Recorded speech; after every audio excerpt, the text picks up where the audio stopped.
అందరికీ మన ప్రభువును రక్షకుడైన యేసుక్రీస్తు వారి పేరట ప్రేమపూర్వకమైనటువంటి వందనాలండి. ప్రియులారా, ఒక క్రిస్టియన్‌గా మనం ఎలా ఉండాలంటే లోకానికి వెలుగుగా ఉండాలి. కానీ బాధాకరమైన విషయం ఏంటంటే క్రైస్తవులలో అనగా మనలోనే కొంతమంది ఎలా ఆలోచిస్తారంటే లోకానుసారమైనటువంటి పద్ధతులు, లోకానుసారమైనటువంటి ఆచారాలను నిజాలని నమ్మి భావించి ముందుకు వెళ్తూ ఉంటారు. వాటిల్లో నేను ఈ మధ్య కాలంలో బాగా గమనించినటువంటిది, దేవుడు నన్ను దీని గురించి ఎలాగైనా కానీ తెలియచేయాలి అని నాకు ప్రేరేపణ కలిగించి చెప్తున్నటువంటి విషయం వాస్తుల గురించి. అంటే వాస్తులు కానీ, జ్యోతిష్యాలు కానీ, లేదంటే జాతకాలు కానీ, ఇవన్నీ కూడా ఏంటంటే ఒక రకమైనటువంటి పద్ధతుల్లోకి మనుషులు వెళ్ళిపోతున్నారు. వీటిని బైబిల్ ఎక్కడా కూడా ప్రోత్సహించినట్టుగా మనకి వచనాలు కనిపించవండి.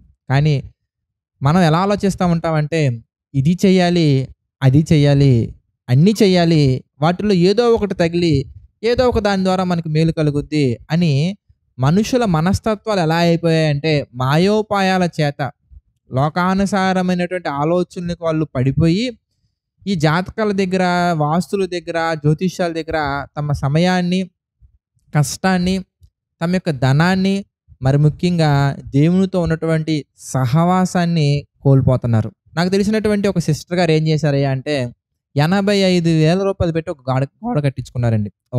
కాంపౌండ్ వాల్ లాంటిది కట్టించుకున్నారు.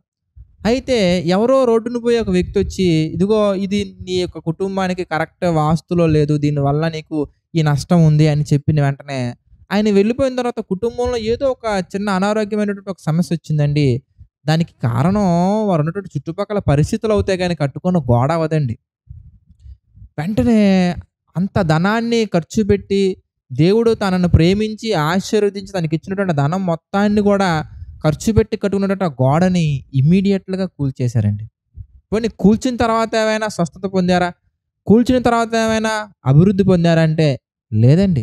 అతను వచ్చి మళ్ళీ ఏమన్నారంటే ఇంకొక 10,000 రూపాయలు నువ్వు ఇచ్చావంటే గనక తప్పకుండా కొన్ని పూజలు చేయాలి. వాటికి సంబంధించినటువంటి మూలికలు కానీ, వాటికి సంబంధించినటువంటి తాయెత్తులు కానీ ఇక్కడ ఎక్కడా లేవు. ఎక్కడి నుంచి సపరేట్‌గా తేవాలని చెప్పేసి వాళ్ళ దగ్గర నుంచి డబ్బులు దోచుకునే పరిస్థితిలో ఉన్నారు. ఒక విషయం ఆలోచించండి my dear brothers and sisters. సింపుల్‌గా మనం ఆలోచిస్తే అంతమందిని బాగు చేసే వాళ్ళు మాత్రం ఎందుకండి చినిగిపోయిన బట్టలు వేసుకుని మన ఇంటి దగ్గరకు వచ్చి అడుక్కుంటున్నారు? మనం మనసు పెట్టి ఆలోచించాలి కదండి. ఒక సందర్భం ఎలాంటిదే నా జీవితంలో జరిగినటువంటి ఒక సందర్భం ఏంటంటే ప్రియులారా, నేను చక్కగా కాలేజ్ నుంచి ఇంటికి వెళ్ళే ప్రయత్నంలో ఉన్నప్పుడు, ఇంటికి వెళ్తూ ఉన్నప్పుడు ఒక చేతి చూసి జాతకం చెప్పే ఒక అతను కూడా అలాగే నేను రాకపోయినా కానీ బలవంతంగా నన్ను పిలిచారండి. ఇట్లా రండి, ఇట్లా రండి, ఇట్లా రండి అని పిలిచినప్పుడు నేను వెళ్ళాను. వెళ్ళిన తర్వాత నీ ఫేస్ చూస్తుంటే ఆర్థిక, ఆరోగ్య, మానసిక, కుటుంబ, ప్రేమ సమస్యలు దేంట్లో దాంట్లో బాధపడుతున్నావా అన్నారండి. వాటిలో దేంట్లో దాంట్లో మనిషి ఉంటాడు కదండి. ఒక మనిషికి ఆర్థికపరమైన సమస్యలైనా ఉంటాయి, కుటుంబపరమైన సమస్యలైనా ఉంటాయి, అనారోగ్య సమస్యలైనా ఉంటాయి, లేదంటే వాళ్ళు ఉన్నటువంటి వయసును బట్టి చదువుకునే సమస్యలైనా ఉంటాయి. ఏదో ఒక సమస్య ఉంటుందండి. వాటన్నిటిని కలిపి గ్లోబల్గా ఒక స్టేట్మెంట్ తయారు చేసుకొని వాటిలో దేంట్లో దాంట్లో మనిషి దొరుకుతాడు కాబట్టి గ్లోబల్గా ఒక స్టేట్మెంట్ చెప్పారండి. అయితే ఆ సమయంలో నేను ఏం చేశానంటే దేవుడు నాకు ఇచ్చినటువంటి జ్ఞానాన్ని బట్టి ఒక ప్రశ్న అతను అడగటం జరిగింది. నేను ఈ మధ్య కాలంలోనే నా చదువు పూర్తి చేసుకున్నానండి. మరి నేను కాలేజీలో సీటు కొరకు ఎదురు చూస్తున్నాను. నాకు పలానా కాలేజీలోనే సీటు కావాలి. దానికోసం నేను ఎక్కువగా ఆలోచిస్తున్నాను. ఏం చేయాలని నన్ను అడిగితే అతను చాలాసేపు ఆలోచించి ఒక 5 నిమిషాలు 10 నిమిషాలు ఆలోచించి నా చెయ్యి చూసి భూతద్దంలో చూసి అటు తిరిగి ఇటు తిరిగి చాలాసేపు ఒక 10 నిమిషాలు 15 నిమిషాలు బాగా ఆలోచించి నాకు సంబంధించినటువంటి గ్రహాలు, ఉపగ్రహాలు ఏదో చూస్తున్నట్టుగా ఒక రకమైనటువంటి ఎక్స్ప్రెషన్స్ ఇచ్చి ఆయన ఏం చేశారయ్యా అంటే నీకు ఒక 10,000 రూపాయలు కనుక నువ్వు పెట్టి నువ్వు ఒక పూజ చేయించుకుంటే నీకు తప్పకుండా ఆ కాలేజీలో సీట్ వచ్చిద్దని చెప్పారండి. వెంటనే నేనేం చేశానంటే ఏం మాట్లాడుతున్నారండి, ఇలా ఎందుకండి మనుషుల్ని ఇలా పాడు చేస్తున్నారని చెప్పి నేను నా ఐడి కార్డు చూపించి నేను ఆ కాలేజీలో జాయిన్ అయ్యి 2 సంవత్సరాలు అవుతుంది బ్రదర్ అని చెప్పిన వెంటనే చుట్టుపక్కల వాళ్ళందరూ గుమ్మికొట్టడం ప్రారంభించారండి. వెంటనే ఆయన నా కాళ్ళు పట్టుకొని మీకు దండం పెడతానండి, వదిలేండి బ్రదర్, ప్లీజ్ బ్రదర్ రిక్వెస్ట్ చేసుకున్నారు. ఏమండి ఇదేనండి, వాళ్ళ దగ్గర ఏ ట్రిక్స్ లేవు, వాళ్ళ దగ్గర ఏమి ఉండవండి. కానీ మనుషుల దగ్గర నుంచి డబ్బులు సంపాదించుకోవడానికి వేసుకున్నటువంటి ఒక రకమైనటువంటి వేషం అంతే. అందుకే దేవుడు కూడా వీళ్ళ గురించి మాట్లాడుతున్నటువంటి సందర్భం మనం చూస్తే యెషయా గ్రంథము 47 అధ్యాయము 13, 12 వచనాలు మనం చూద్దామండి. నీ బాల్యము నుండి నీవు ప్రయాసపడి అభ్యసించిన నీ కర్ణ పిశాచ తంత్రములను, నీ విస్తారమైన శకునములను చూపుటకు నిలువుము.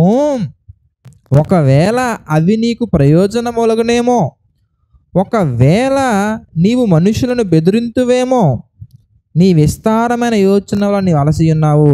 జ్యోతిష్కులు, నక్షత్ర సూచకులు, మాసచర్య చెప్పువారు నిలవబడి నీ మీదకి వచ్చినవి రాకుండా నిన్ను తప్పించి రక్షించుదరేమో ఆలోచించుకొనుము. చూసారు ఎంత చక్కగా ఉన్నాడు. అంటే వీళ్ళ దగ్గర ఉన్నటువంటి మంత్రాలు, తంత్రాలు, పుస్తకాలు ఏవైతే ఉన్నాయో వాటిని ఉపయోగించి ఒక మనిషి మీదకి రాబోయే కీడును వాళ్ళు ఆపలేరు. అలాగే ఒక మనిషికి మేలు కూడా చేయలేరు. ఏమండి, దేవుని వాక్యం మనకి బైబిల్ చదువుకుంటే మనకు అర్థం అవుద్దండి. హగ్గయి గ్రంథంలో మనం చూడొచ్చు, మీ జీవితంలో ఎందుకు కష్టాలు వస్తున్నాయి, మీ జీవితంలో ఎందుకు నష్టాలు వస్తున్నాయి, మీ జీవితంలో మేలులు ఎందుకు జరుగుతున్నాయి, మీ జీవితం ఎందుకు అలా మారిపోయింది అనగానే దేవుడు చెప్పే ఆలోచన, మీ ప్రవర్తనను గురించి ఆలోచించుకొనుడి. హగ్గయి మొదటి అధ్యాయం మీరు చదివితే అర్థమైపోద్దండి. అంటే ఏంటి, మన జీవితంలో ఏదైనా ఒక కష్టం వచ్చిందంటే, మన జీవితంలో మేలు జరిగిందంటే, మన జీవితంలో ఏదైనా శుభకార్యం జరిగిందంటే, ఏదైనా కూడా ఏంటంటే మన ప్రవర్తనను ఆధారం చేసుకొని, ఇంకా క్లియర్గా చెప్పాలంటే నువ్వు బాగుండటానికి, నీ కుటుంబం బాగుండటానికి, నీ ఊరు బాగుండటానికి, నీ జీవితం బాగుపడటానికి గాయములు చేసేవాడు ఆయనే, స్వస్థపరిచేవాడు ఆయనే, కీడు కలిగించేది ఆయనే, మేలు కలిగించేది ఆయనే, ప్రేమించేది ఆయనే, శిక్షించేది ఆయనే. ఒక తండ్రిగా మనందరం ఆయన పిల్లలుగా ఉన్నాం కనుక, ఒక తండ్రిగా ఎప్పుడు దండించాలి, ఎప్పుడు ప్రేమించాలి, ఎప్పుడు కోపడాలి, ఎప్పుడు శిక్షించాలి, ఎప్పుడు మన జీవితంలో ఏం చేయాలనేది మన పరలోకపు తండ్రికి బాగుగా తెలుసును కనుక, మన జీవితంలో ఏది జరిగినా కూడా ఆయన చిత్త ప్రకారంగానే జరుగుతుంది. అందుకే సామెతల గ్రంథంలో కూడా మనం గమనించవచ్చండి, ఒక మనుషునికి ఎన్నో ఆలోచనలు ఉంటాయి, కానీ దేవుని యొక్క తీర్మానమే స్థిరమైనటువంటిది. అందుకే చాలా మంది భక్తులు కూడా అనేక రకాల పాటలు రాసినట్టుగా మనం గమనించవచ్చు. చాటులో మనం బాగా గమనించవచ్చు ఏంటంటే, అది ఎన్ని తలచినా, ఏది అడిగినా జరిగేది నీ చిత్తమే ప్రభువా. మరొక సందర్భాన్ని మనం చూడగలిగినట్లయితే సామెతల గ్రంథంలోనే 21వ అధ్యాయం మనం చూద్దామండి.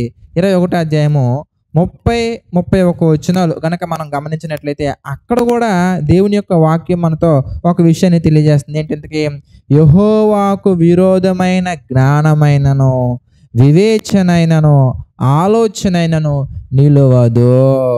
ఇవన్నీ కూడా దేవునికి విరుద్ధమైనటువంటివండి. ఏమండి, మన జీవితాన్ని బాగు చేసేది సృష్టికర్త తప్ప, సృష్టికర్త చేసినటువంటి సృష్టిలో ఉన్నటువంటి గ్రహాలు తిరిగే కక్షలు కాదు, ఉపగ్రహాలు తిరిగే కక్షలు కాదు. ఏమంటే, చేతి గీతలు చూసి జాతకం చెప్తారు కదండి, మరి చేతులు లేని వాళ్ళ పరిస్థితి ఏంటండి? తలరాత చూసి జాతకాలు చెప్తే తలరాత అని మాట్లాడుతుంటారు కదండి. మరి కొంతమందికి ఒకటే బాడీ ఉండి 2 తలలు వస్తూ ఉంటాయి. ఇప్పుడు వీళ్ళిద్దరిలో ఎవరికి జ్యోతిష్యం చెప్తారండి వీళ్ళు ఇంతకీ? ఏమండి, 5,000 అని చూపిస్తుంటారు కదండి, కొంతమందికి 6,000 వస్తూ ఉంటాయండి. మరి వాటిని ఎలా చెప్తారండి ఇంతకీ?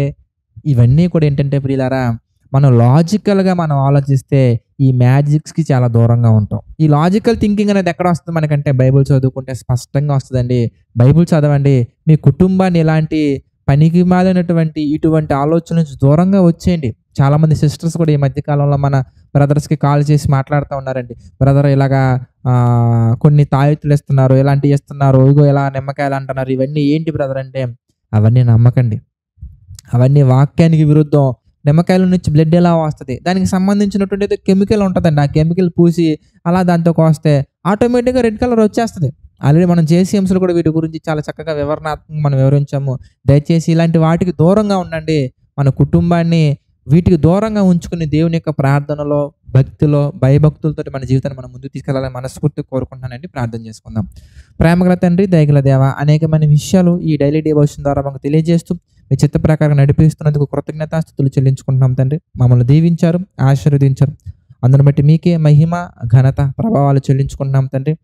తండ్రి, మీ చిత్త ప్రకారంగా ఎవరైతే ఈ డైలీ డివోషన్ మేకింగ్ మా తండ్రి సహకారులుగా నిలబడుతున్నారో వారిని జ్ఞాపకం చేసుకోండి తండ్రి. వారిని దీవించండి, ఆశీర్వదించండి ప్రభు. ఆర్థిక, ఆరోగ్య, మానసిక పరిస్థితుల్లో కృంగిన వారిని జ్ఞాపకం చేసుకుని తండ్రి, మీ చిత్త ప్రకారంగా వారి హృదయాన్ని లేవనెత్తండి, బలపరచండి తండ్రి. ప్రభు, నమ్మకంగా యథార్థంగా మీ యొక్క పరిచయం చేస్తున్నాం ప్రతి సేవకులను, వారి కుటుంబాలను మీరు దీవించండి, ఆశీర్వదించండి. మీ చిత్త ప్రకారంగా తండ్రి ప్రతి ఒక్కరు కూడా మా తండ్రి బలపడినట్లుగా దీవించబడినట్లుగా సహాయం చేయండి. సమస్త మహిమ, ఘనత, ప్రభావాలు మీకే చెల్లించుకుంటూ మా ప్రభువును రక్షకుడైన యేసుక్రీస్తు వారి పేరిట ప్రార్థన అడిగి వేడుకొనుచున్నాము తండ్రి. ఆమేన్. అందరికీ వందనాలండి. God bless you all.